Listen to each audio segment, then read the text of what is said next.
If I had told you 15 years ago that a Wi-Fi signal in a smartphone would do more damage to Islam than 1,000 crusades, you'd probably laugh me out of the room. But here I am, an ex-Muslim who found freedom, bacon, beer, and existential crises thanks to the internet. Turns out, it's not the devil who's the biggest villain in Islam's story, it's your phone. In this video, I'll show you why a Wi-Fi connection has become Islam's ultimate kryptonite. Now, you may think, surely that's not true. But what the internet is doing to Islam today has actually happened before. Let me take you back to the 15th century, Europe to be exact. A German dude named Johannes Gutenberg invents the printing press. Suddenly, priests lose their monopoly on the Bible. For centuries, the church controlled access, interpreting scripture in Latin, essentially gatekeeping salvation. The printing press changed all that. The Bible was translated into local languages, and ordinary people could read it for the first time. And what did they find? Contradictions, corruption, and rules that didn't quite align with the church's teachings.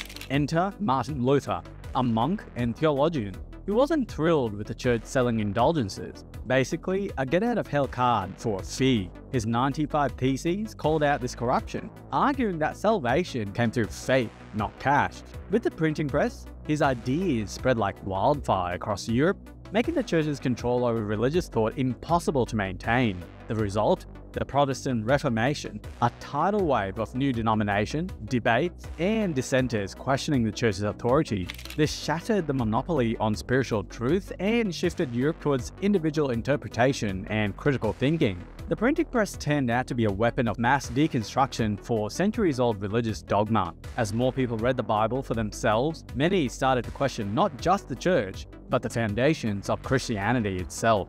Faith became personal and decentralized, breaking the church's monopoly on salvation and morality. With that, the once unshakable authority of religious institutions started to crumble. The Enlightenment followed, a period when science, philosophy, and reason began to take center stage. The result? Growing skepticism of religion as a whole and the rise of secularism in Europe. Over the centuries, this trend snowballed, leading to societies where irreligion, not Christianity, became the dominant worldview in many countries. In places like Sweden, France, and the UK, religious adherence is now at historic lows, with vast majorities identifying as atheist, agnostic, or spiritual but not religious. It didn't happen overnight, but the printing press lit the spark that set this transformation in motion. But Christianity had a head start on Islam. Muhammad came onto the scene in the 7th century, claiming divine revelations in a cave near Mecca.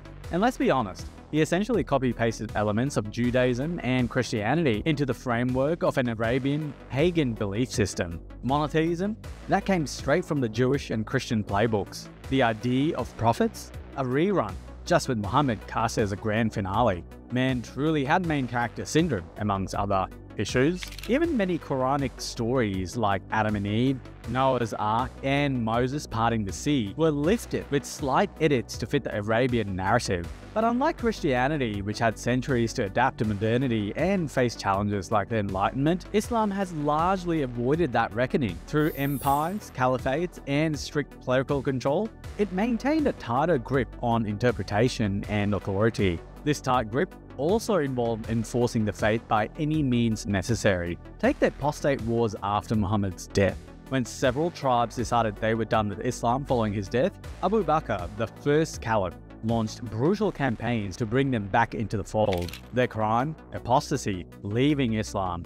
And in Islam, despite what lefties may tell you, leaving isn't a personal choice. It's seen as a crime that gets the capital punishment. This harsh stance wasn't a bug in the system, it was a feature.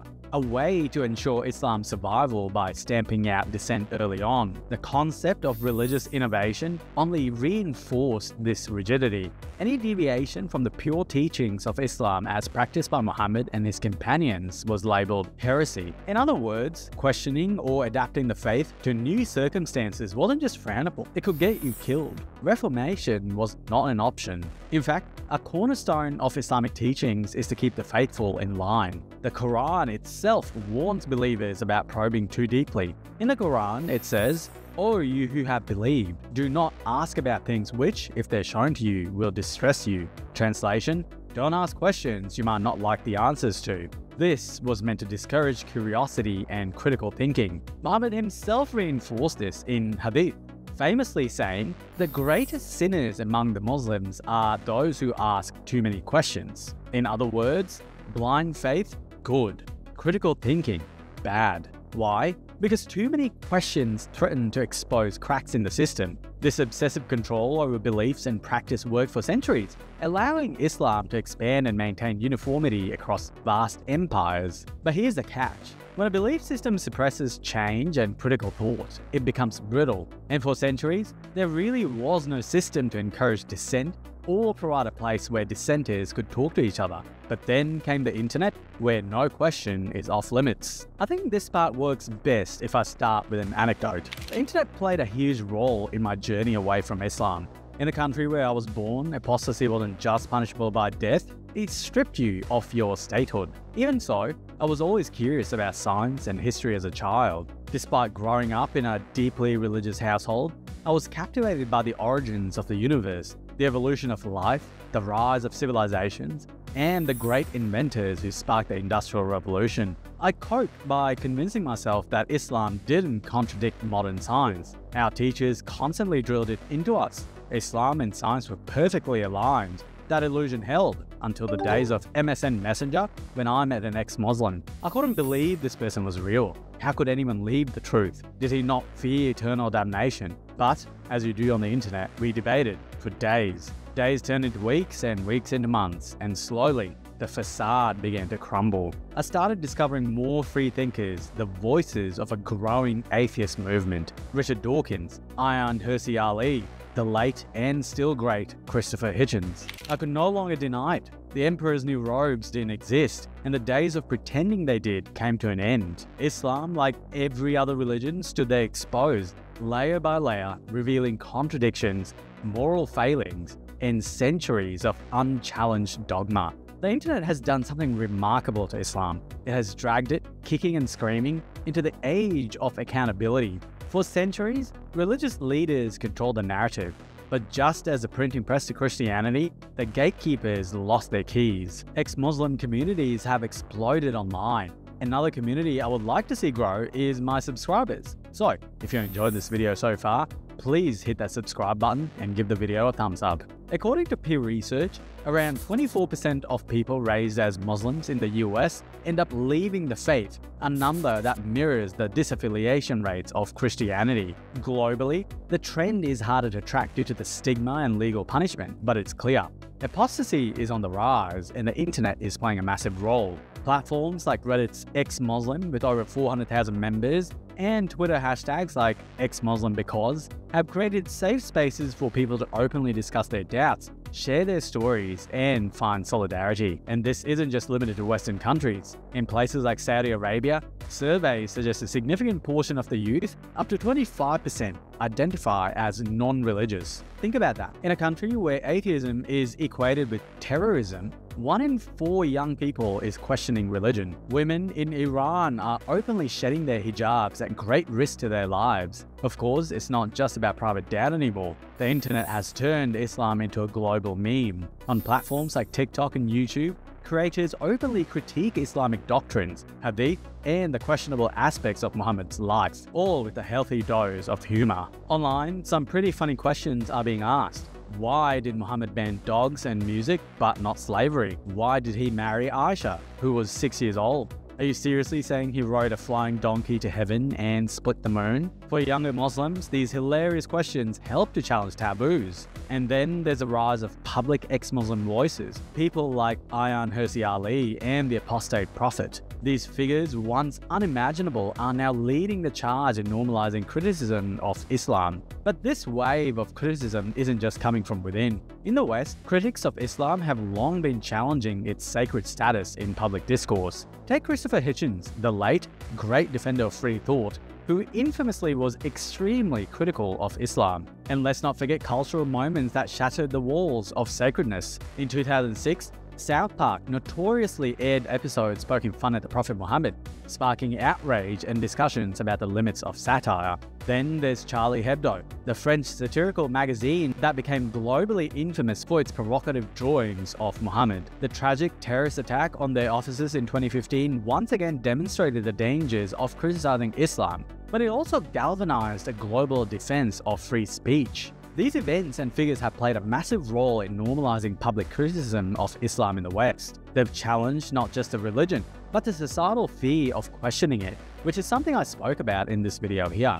And the result of all of this? Islam's sacred aura is fading. No longer untouchable, the religion is being questioned, debated, and ridiculed in ways that were unthinkable just a few decades ago. And it's driving Islamic leaders into a panic.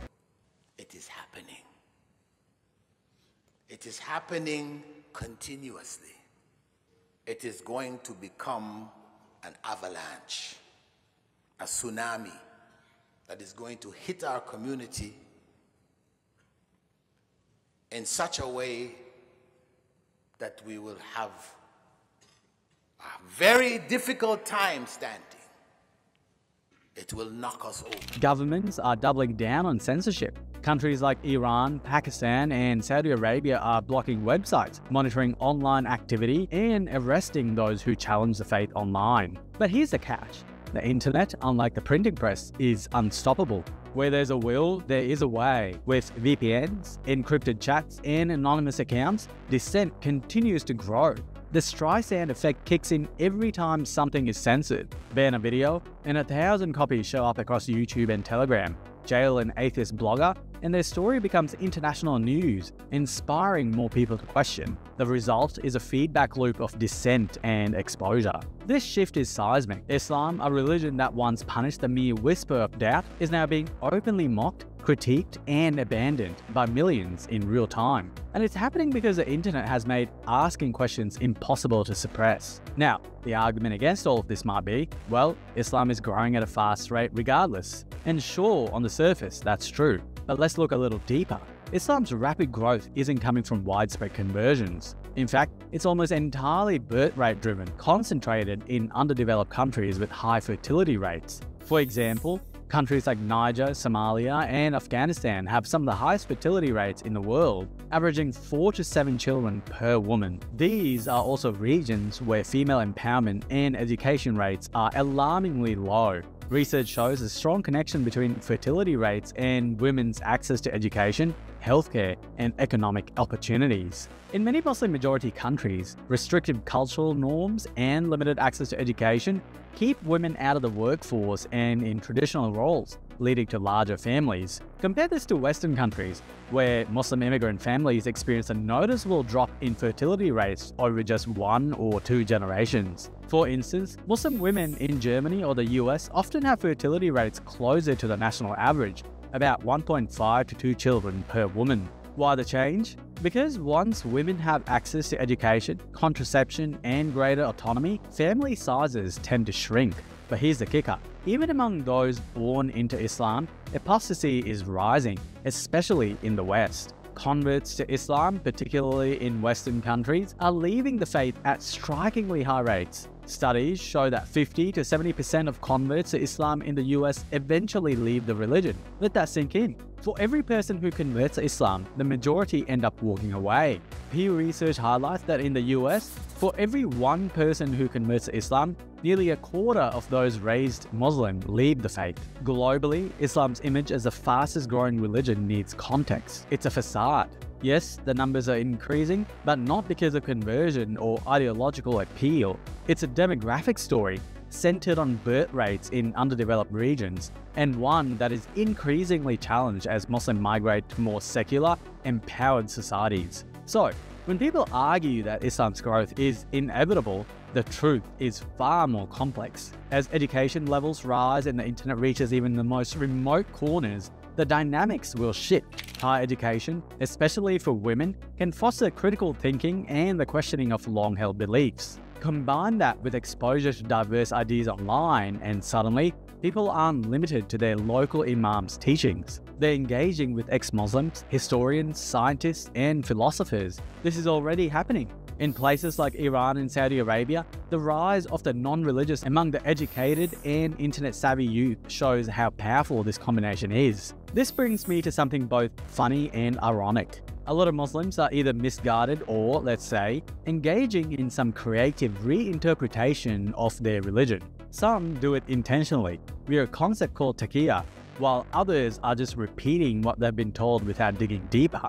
Just remember, the vast majority of Muslims don't speak Arabic and therefore don't understand the Quran and the Hadith as they were written. Either way, they end up whitewashing Islam. You've probably heard the excuses. Islam is feminist. Sure, a religion where a man can marry 4 women and women's testimony is worth half of a man's in court? Totally feminist. Or, Muhammad was not a warlord with a child bride. Let's just ignore the countless hadiths that say otherwise, right? Islam has no colonial past, except for the centuries of conquest under the Ottomans and other empires. Slavery never happened in Islam, conveniently forgetting it was sanctioned in both the Quran and the Hadith. The list goes on. Women's rights, LGBTQ acceptance, tolerance, you name it. The denial and whitewashing are almost impressive. Now here's the twist. In trying to make Islam look more palatable to modern audiences, they're inadvertently reforming it. By denying or downplaying the less savory parts of the faith, they're reshaping it, consciously or not, into something that aligns more with modern values. And if this continues over the long term, it could actually lead to a large-scale reformation. It's exactly what happened with Christianity. Over time, reinterpretations and reformist movements softened Christianity into what we see today. So whether they realize it or not, Muslims insisting that Islam is feminist, tolerant, and progressive are planting the seeds for a very different version of the religion. And that, ironically, might be the reformation they claim Islam doesn't need. It's almost poetic, really. The same people defending the faith are unknowingly changing it, and maybe, just maybe, that's how the story ends. Of course, for any meaningful reform to take place, certain conditions are crucial. This kind of change can only happen in environments where free thought is protected, places that value assimilation and resist the influence of hardliners. Mass, unchecked immigration has to be significantly overhauled to prevent this in the West. It's equally vital to prevent the erosion of these freedoms. Blasphemy laws disguised as hate speech regulations, for instance, must never take root. The ability to question, criticize, and even mock is the foundation of progress, and without it, reform remains impossible. Take the UK or even Australia, for example. Cautionary tales of what happens when these principles are compromised. And yet, the catalyst for this transformation, the silent force rewriting the narrative, will almost certainly be the internet, a network that knows no borders, no clerics, and no fear of blasphemy. It has become the great equalizer of ideas. In the end, it may not be wars or revolutions that reshape Islam, but the quiet, unrelenting hum of a Wi-Fi signal. If you enjoyed this video, please subscribe, give it a thumbs up, and leave your thoughts in the comment section below. Thank you to my Patreon and YouTube members for supporting my work. If you'd like to join them, hit the join button on YouTube or find the Patreon link in the description. As always, thanks for watching, and I'll see you in the next one.